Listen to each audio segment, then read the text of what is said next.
Om Jnanatimidandhasya Jnananjana Shalakaya Chakshurunmilitam Yena Tasmai Shri Gurave Namaha. We are chained to this material world. This material world, one name is Maikunaga.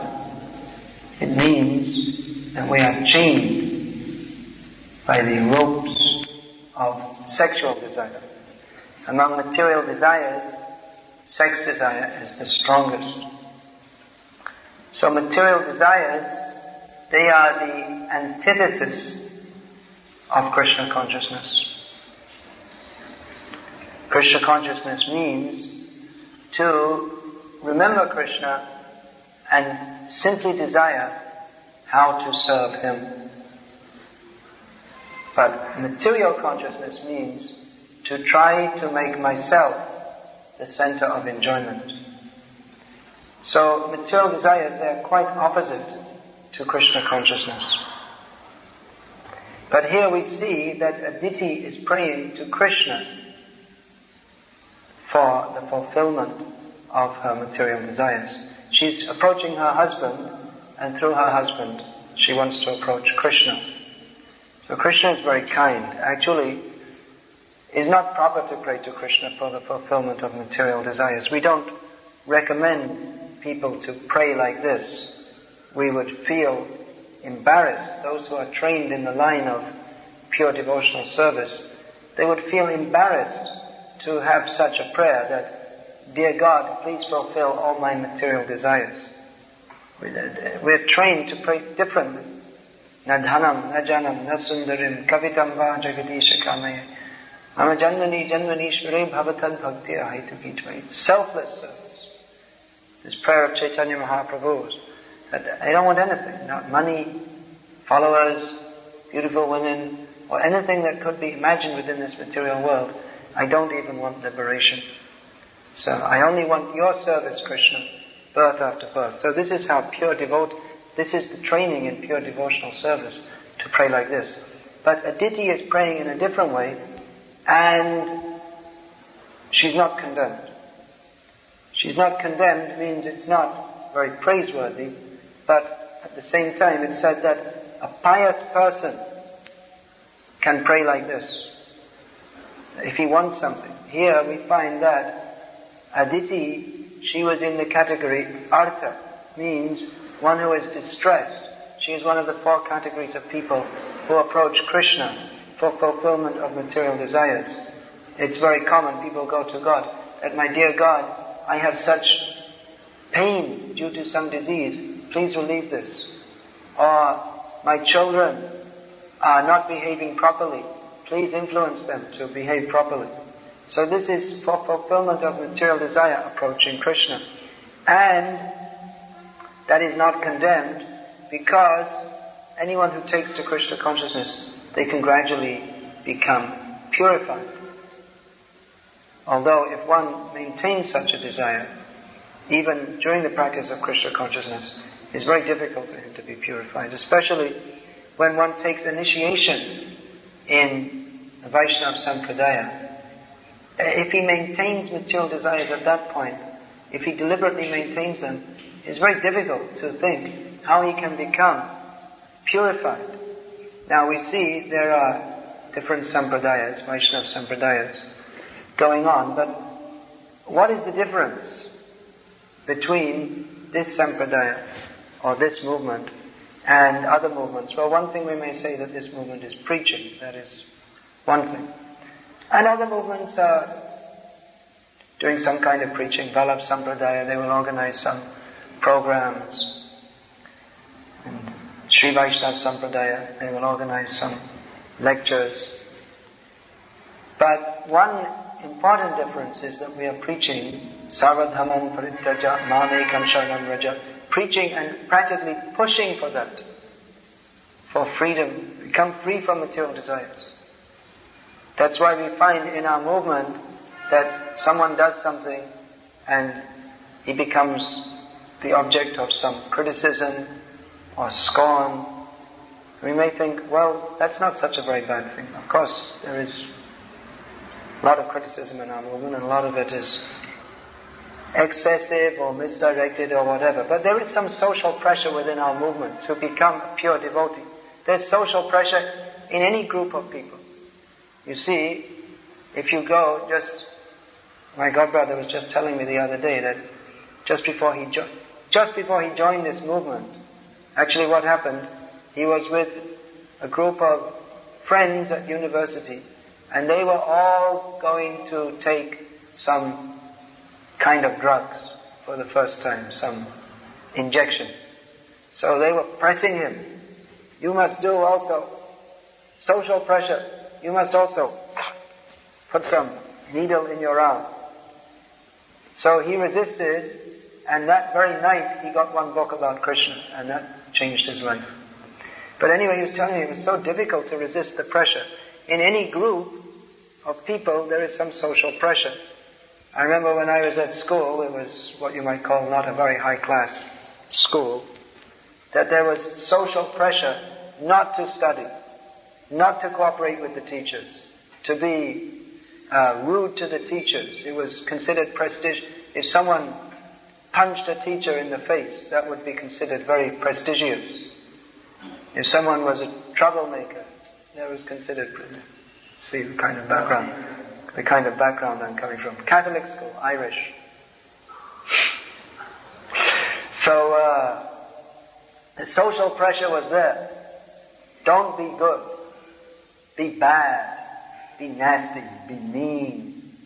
So, different kinds of social pressure are there in any group, in a company. Social pressure is there. Get ahead. Work hard. Lick the boss's backside so you can get promotion. And then when you get promotion, you get up above him and kick him in the head. So different kind of social pressure is there. So in our movement, there's also social pressure to become a pure devotee. That social pressure. In other words, if someone is sleeping in the morning, he's in Maya. If someone is not working hard for Krishna, there's some pressure. Pressure is there to become a pure devotee. It's not very laudable to be within this movement and at the same time act in such a way to fulfill his material desires. That social pressure is there. So that is the difference between this movement and other movements, even though they're also talking about Krishna Bhakti. And even though they may have a bona fide Acharya as their founder, but more or less they have compromised with material life. They've compromised with material desires. And there's no preaching or pushing to become free from material desires. It's just, everything is nice, everything is okay, you do whatever you like, we won't trouble you, we won't disturb you, and you also do your puja for Lala, and Guru will come from time to time. In Bahrain, one lady from Vallabh Sampradaya was telling me, she said, I like your ISKCON Gurus better than our own Sampradaya Gurus, because they come here and they make big collections, and then they spend so much money, and they have some arrangement with the customs in Bombay, and they bring in so many things. And then I don't like this, she said. So it's all a clandestine or not even open kind of sense gratificatory arrangement that everyone, the Guru is also enjoying, the disciples are also enjoying, and they're also worshipping Krishna. It's pious, you can say some kind of pious life. But there's no motive to become a pure devotee of Krishna. Therefore it's not satisfying. We see so many people from these sampradayas, so many generations. They're worshipping Ranganatha Swami, or Tirupati Balaji if they're from Sri Vaishnava Sampradaya, or Lalla, Ladu Gopal if they're from Vallabh Sampradaya. But nowadays, the children are not interested. If they're, just like if they're from Vallabh Sampradaya, if they're from a priest family, they may take up being a priest, but as a job, because it's good income.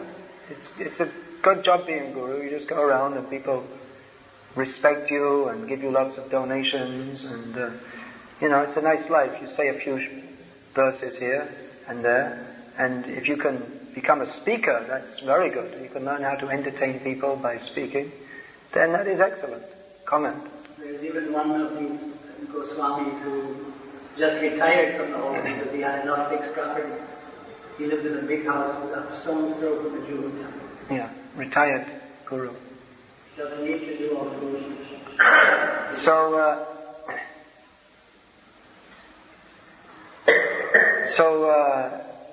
in our movement, this spirit has to be kept alive of pure devotional service.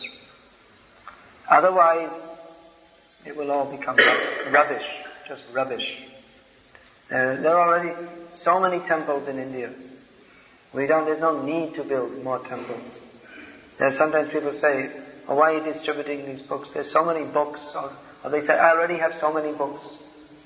What need is there? I have so many books in my home. Religious books. But the difference is that these books are pushing towards pure devotional service. Actually, a point I made, I was interrupted in the middle, that the young people in these traditional sampradayas, even though for many generations their families have been worshipping the Lord and keeping that spirit alive, now they're mostly not interested. They may take up being a priest as a job because it's a good income, but otherwise they're not interested. And many of them are coming, the young people who they couldn't get any spiritual life from their parents or the sampradaya they were brought up in. But then when they follow modern life, they become frustrated, because that is the nature of modern materialistic life, especially those who are coming from a pious background. They very quickly become tired, fed up, frustrated at this materialistic way of life. So we see that many people from Vaishnava sampradayas, and even from smarta backgrounds, they're coming to join this movement because they find there's some life, there's some juice in there, there's something which satisfies, which they could not find in their own sampradaya. And even Prabhupada many times used to quote, he was very happily quoted that he met one priest on the airplane in America who said to him that, how is it that so many people, young boys and girls from America, are joining you? He said, before we were trying to make them interested in God, but they did not care to come to our church. But now, so many, they're coming to you, they're mad after God. But we could not awaken their interest. So of course Prabhupada had some strong things to say, that why should they come to you? You're not giving them God, you're not following. So how can you expect that they will come? You're not giving them what they wanted. In the name of God, you simply have some rituals and that's all. And you're not even following the instructions that Lord Jesus gave you, thou shalt not kill. Nowadays in our movement, we have a lot of interfaith meetings in which the devotees meet with Christians and Jews, and they discuss, your religion is very nice, and they say, oh yes, you are very nice also. But actually when Prabhupada met with Christians, he would always hammer on this point, that you are not following, thou shalt not kill. Why are you breaking the instructions of Jesus Christ? And sometimes the Christians would say, well, all right, but let's go on to some higher subject. And Prabhupada would say, there's no question of any higher subject. First you take up this point, thou shalt not kill. You stop killing the animals in the thousands and millions. Otherwise there's no question of discussion anymore. As one of our devotees, they were talking with a Jewish rabbi. These Orthodox Jews, they have long beards. So he said, you cannot discuss love of God with blood in your beard. So he was quite strong, but that's the point. So, this movement is meant for giving the vastavik vastu, the real thing. The real thing means reality distinguished from illusion for the benefit of all. Vedyam vastavam atra vastu shivadam tapatrayam yulanam. That is described in the Srimad Bhagavatam. It is the real thing within the Vedas. Within the Vedas, there are so many illusory paths. Pushpitam vacha, the flowery words, karma kanda, do this ritual, and you can be elevated to the heavenly planets. That is not the purpose of the Vedas. The purpose of the Vedas is to bring people to Krishna. Vedaischa sarva aham eva vedyaha. The purpose of the Vedas is to understand Krishna. Therefore, the Srimad Bhagavatam describes Vedyam vastavam atra vastu. This thing is the real thing within the Vedas. This is the really real thing. Vastavik vastu. Vedyam vastavam atra vastu shivadam. It is all auspicious. And tapatrayan rulanam. The three kinds of miseries. Adhyatmik, adibhotik, adidaivik. Means miseries pertaining to the body and mind. Miseries caused by nature and miseries caused by other living beings. It uproots them from the very root. We try to solve our problems in different ways, but the problems come back. It's just like in a carpet, if there is some bubble, if you press it down, it will come up somewhere else. Or if you are carrying a heavy weight, you shift it from one shoulder to the other. You don't solve the problem. So the problem is that we are envious of Krishna. And the Srimad Bhagavatam teaches us not to be envious of Krishna.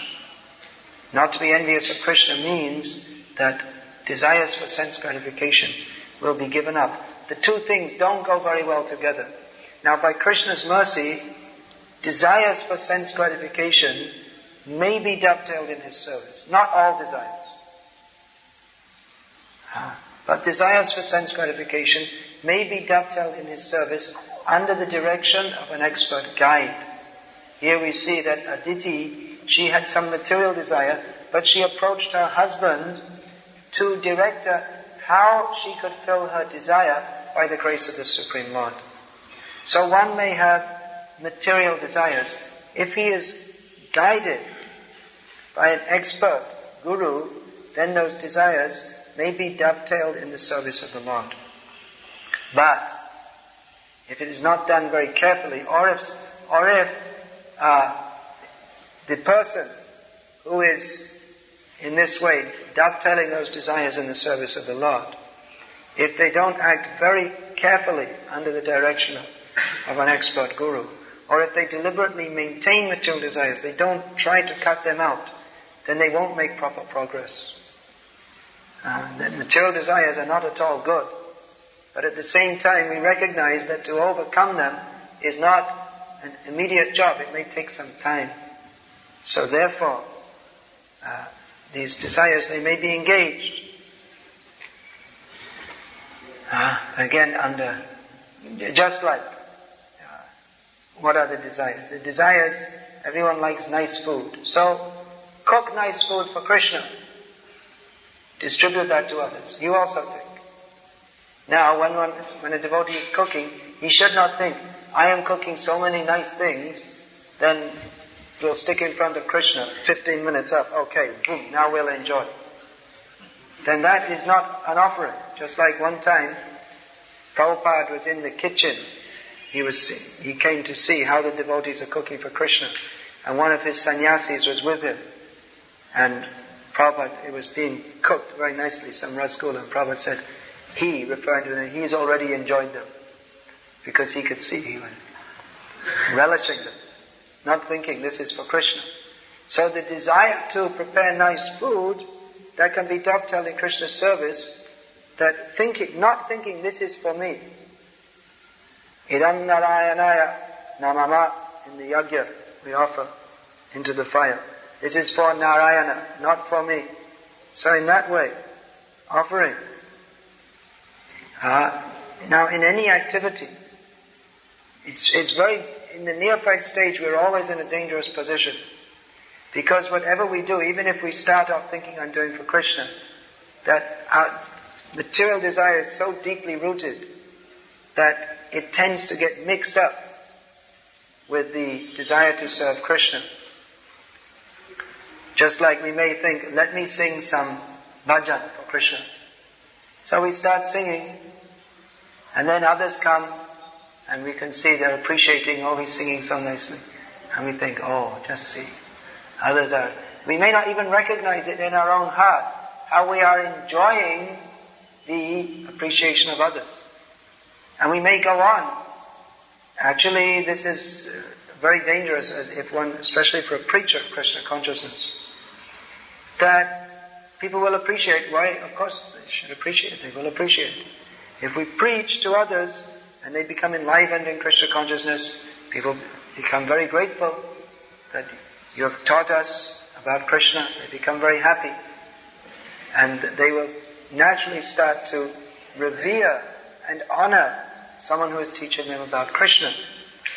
So, a devotee, he doesn't desire to be honored. Amanina manadena. A devotee is enjoined to not desire to be praised, but rather to offer praise to others. Now, this is a very dangerous thing, because devotee may be praised, and if he starts to relish that, there is a kind of material relish in being praised. If he starts to relish that, it's very dangerous. And he may go on with his preaching, but like an intoxication. That, just acting in such a way that others will praise, and then there's some kind of intoxication from that. So that's very dangerous. That means, we may not even recognize it in our own hearts. That's why we see Prabhupada, he was sometimes very strong and cutting. Because sometimes it would happen, a disciple wouldn't even recognize there is something wrong, and he's thinking, I'm very nice.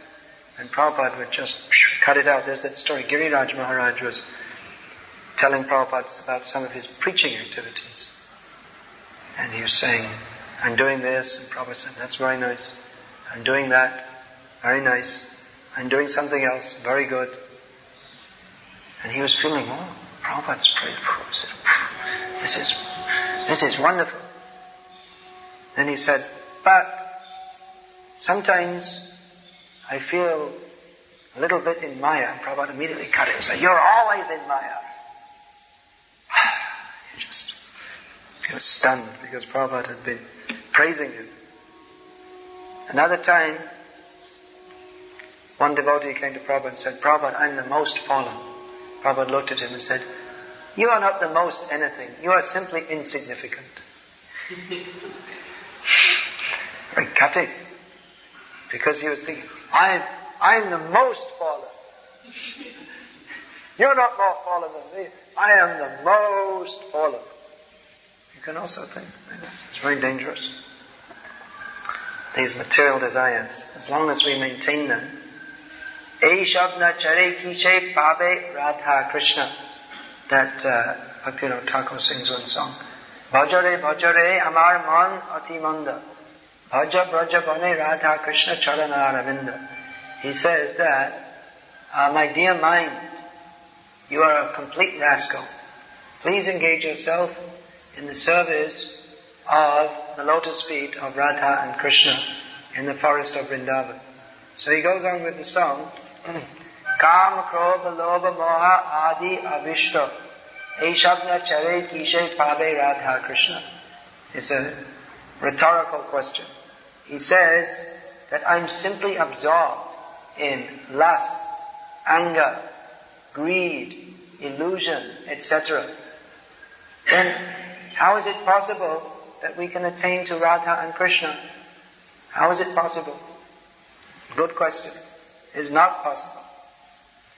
So he has sung so many nice songs to teach us, Gopinath, Mama Nivedana Shubha, Vishayi Durjana, Shada Kamara, Nahi Kichu Moraguna. This is how he is praying, to teach us how we should pray. Gopinath, please listen to my prayer.